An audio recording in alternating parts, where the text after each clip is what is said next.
Students, will start with the new topic, that is the biofertilizer. So just like we use biological agents or their products as a controlling agent, that is called as biocontrol, biological control agents, or otherwise what you call as biopesticide. In the same manner, there are microorganisms or their products which can be used as the fertilizers. That means they can be used as something which will enhance the nutritive value of the soil. So that's why they are called as biofertilizer.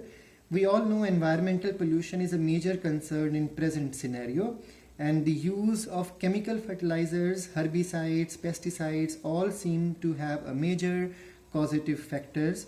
So therefore various products that involve the use of microorganism are used for sustainable agriculture. So the best way of agriculture is called as the organic farming.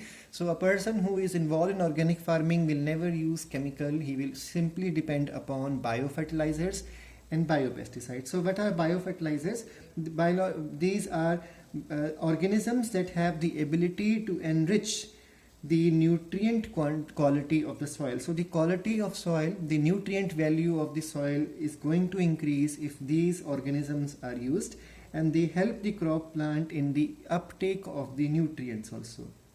So the chemical fertilizers, they are really helpful. We all know that they increase the output in the high yielding varieties, but the problem with the chemical fertilizers is that they cause water pollution, and then these chemicals get stored inside the crop plants also, and then they enter into the food chain and cause problem with the human it also. And the next point is, just like in the case of biopesticide, I told you biomagnification.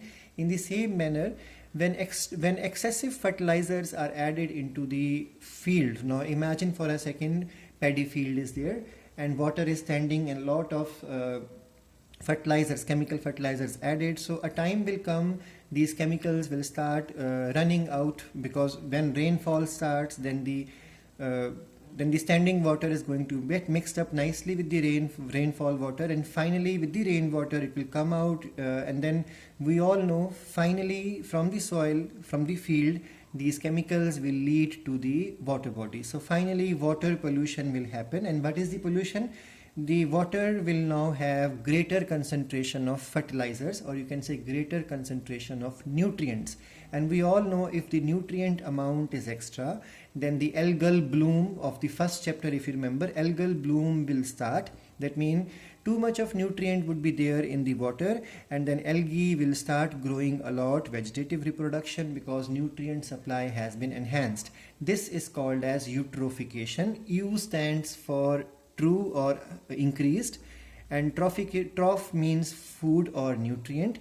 So when remember, eutrophication is a natural process also, because every year rains or otherwise every year rain as well as rivers are slowly bringing nutrients from the rocks of the more hilly area and bringing it down to the plain areas. That is a different concept. But what human has done with the addition of these fertilizers into the field or agricultural activity, we are increasing the concentration of nutrients in the water body. So that is called as human influenced eutrophication or accelerated eutrophication.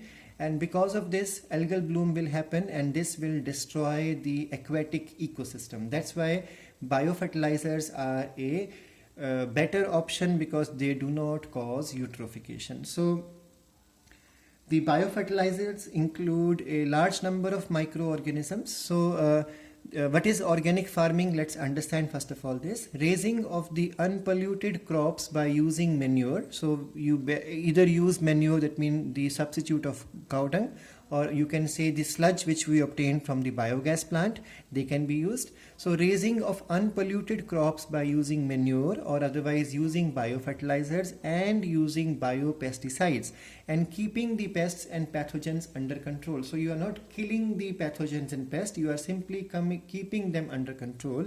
This is called as organic farming. So no dependence on chemical. This is the basic line of organic farming. And then biofertilizers are the microorganisms that increase the nutrient value in the soil. So they can be bacteria, or they can be cyanobacteria, which you also called as blue-green algae, and they can be even mycorrhizal fungi. Now, what is mycorrhiza? 11th class topic. There are certain fungi which make association in the root system with the root system of certain plants. For example, generally the higher plants like gymnosperms and angiosperm, like pinus. So there are some fungi which make this symbiotic association or mutualistic association of helping each other. So fungus helps the plant, and in return the fungus receive good things from the plant. So this is called as mutualism or symbiotic association. So myco stands here for fungi and rhiza stands for root system. So the roots of the higher plants, they make an association with fungi and both help each other out. We'll be discussing this topic in detail in today's class. So there are bacteria and there are cyanobacteria or blue-green algae, and they are able to fix nitrogen gas. So you know that what is nitrogen gas fixation important for? Nutrient, one of the primary element required for the plant growth and the animal body growth also.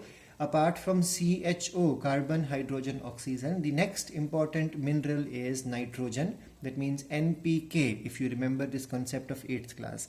So the bacteria and cyanobacteria, they are able to fix nitrogen and provide it to the plant, and this is how the bacteria and cyanobacteria, they enrich the nutrient amount inside the soil.